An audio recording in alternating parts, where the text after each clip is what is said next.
जय गुरु जी संगत जी। गुरु जी की सारी प्यारी प्यारी संगत को मेरा दिल से प्रणाम।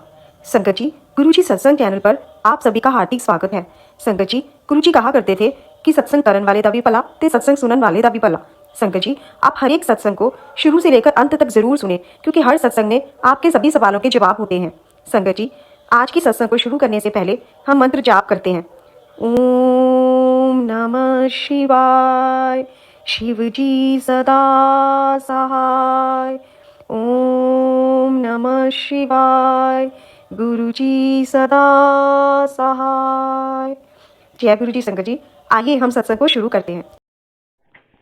गुरुर्ब्रह्मा गुरुर्विष्णु गुरुर्देवो महेश्वरा गुरुर साक्षात परब्रह्म तस्मै श्री गुरुवे नमः।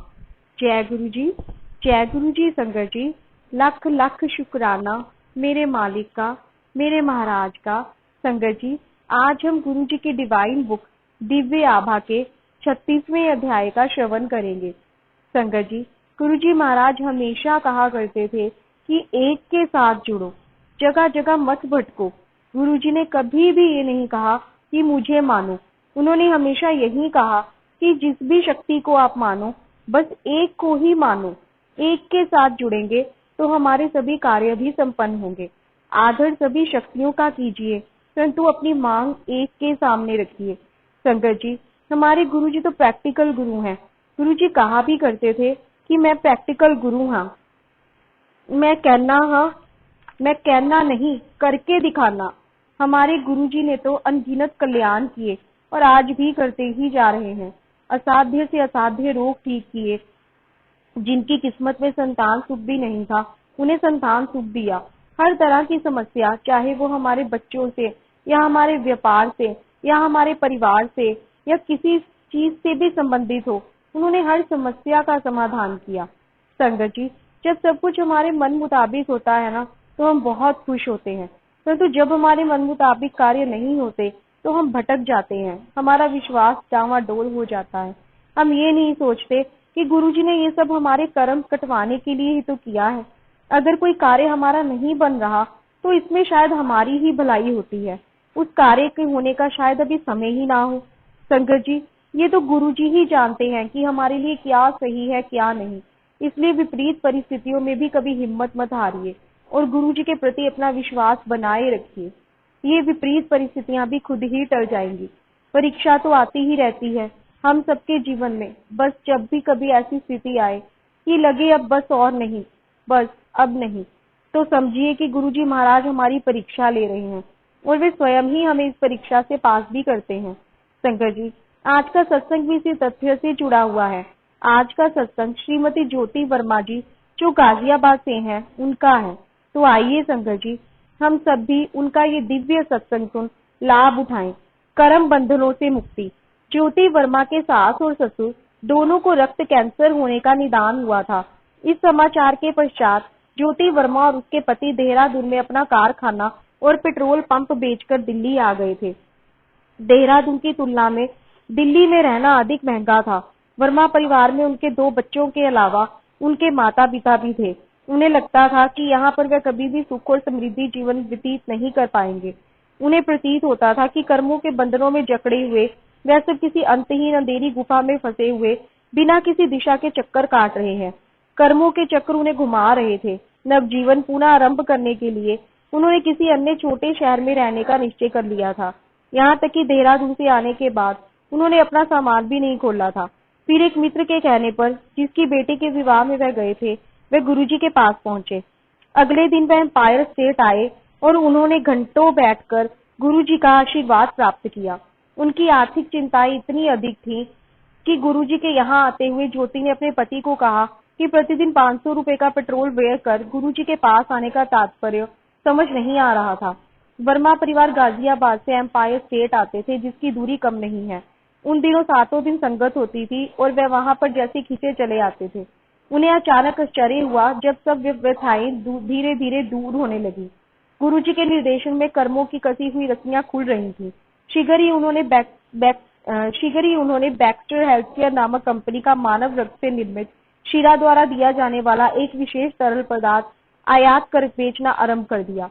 उनकी कंपनी जो कभी 6 से 10 हजार से अधिक शीशियां प्रतिवर्ष नहीं बेच पाती थी, आज उनकी मांग पूरी नहीं कर पाती है। वर्मा परिवार की आर्थिक चिंताएं दूर हो गई थी।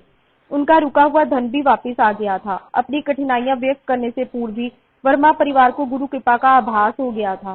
गुरुजी के पास जाते हुए वह दोनों यही वाद विवाद करते रहते थे कि गुरुजी को अपने कष्टों के बारे में बताया जाए या नहीं, परंतु गुरुजी ने उनके कहे बिना ही उनकी ये पहेली हल कर दी थी। इस बीच में ज्योति वर्मा के ससुर के स्वास्थ्य में भी परिवर्तन आया।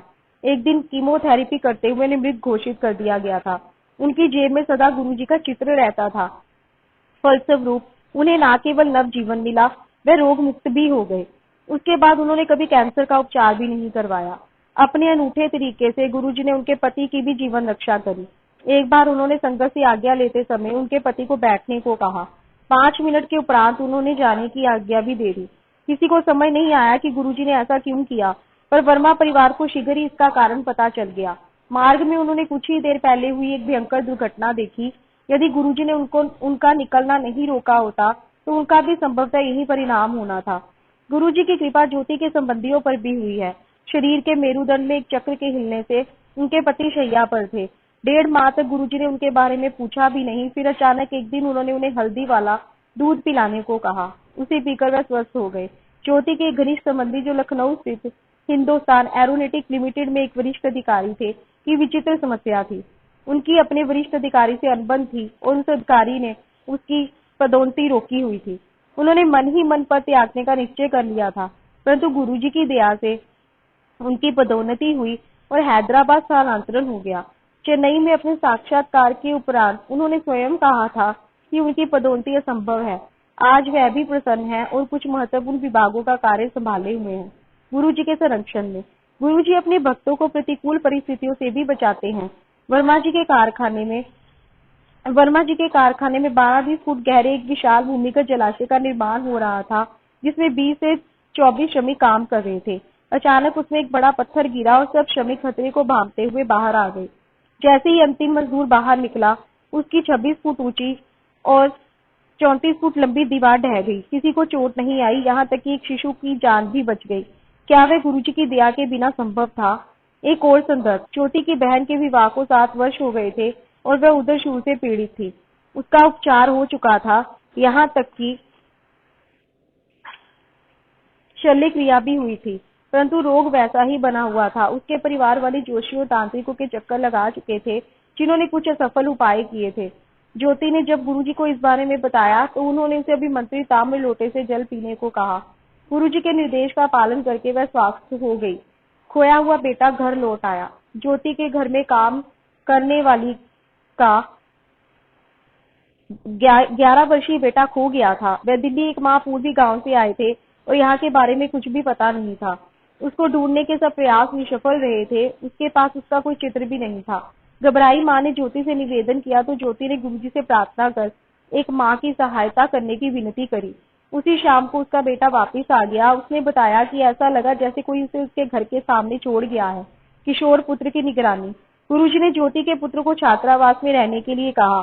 यह उसके लिए पहला अवसर था जब वह घर से दूर अकेला रह रहा था और अक्सर उदास हो जाता था। एक दिन उसके सब मित्र उसे छोड़कर अपनी महिला मित्रों के साथ समय व्यतीत करने चले गए। वह मन ही मन दुखी होता रहा कि उसकी कोई ऐसी मित्र नहीं है, इसमें कोई हानि तो नहीं है, केवल समय व्यतीत करने का अच्छा तरीका है। यह सोचते हुए वह सो गया। अचानक गुरुजी उसके स्वप्न में आए। उन्होंने उसे डांटा। भयभीत पसीने में भीगा हुआ वह जागा तो 2 बजे थे। उठकर गुरुजी से प्रार्थना करने के पश्चात ही उसे ठीक से नींद आई। उसने जब यह प्रसंग ज्योति को बताया तो वह आश्वस्त हुई कि गुरुजी पुत्र का ध्यान रख रहे हैं। ज्योति कहती है कि गुरुजी की शरण में आने के बाद कुछ सोचने की आवश्यकता नहीं है, लेकिन किंतु परंतु के बारे में भूलकर अपने मन से समर्पित करना ही पर्याप्त है। हम उनके पास दीर्घकालिक रोगी की भांति आते हैं और वे सब समस्याएं, कष्ट और अहित दूर कर देते हैं। गुरुजी की पद्धतियों को समझना संभव नहीं है। उनके आशीर्वाद अक्सर अप्रत्यक्ष होते हैं। हम अपनी मानवीय प्रकृति के कारण अपनी समस्याएं बोलने को बाध्य होते हैं। जब उनको अंतिम आश्रय मानकर आए हैं तो तुरंत हल मिलने की बात सोचना सही नहीं है। केवल आस्था और समर्पण के भाव उनसे मेल करवाते हैं और उससे ही भविष्य उज्जवल होता है। कहावत है, जितना गुड़ डालोगे उतना ही मीठा फल पाओगे। भक्तों को इतनी ऊर्जा मिलती है कि कोई उनको हानि नहीं पहुंचा सकता है। जय गुरु जी। शुक्राना मेरे मालिक का, आज की सेवा के लिए लख लख शुक्राना। जय गुरु जी।